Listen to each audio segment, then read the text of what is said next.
Hai guys, ketemu lagi dengan Rumah Fatih Yuki. Kali ini saya mau nyetok bahan seminggu. Ini kulkasnya sudah dibersihin tadi sama Abi. Saljunya juga sudah. Sekarang kita susun dan kita atur belanjaannya.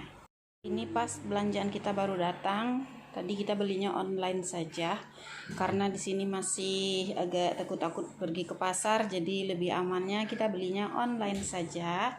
Dan ini sudah di packing rapi sama pembelinya.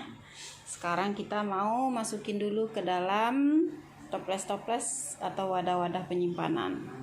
Yuk, cekidot.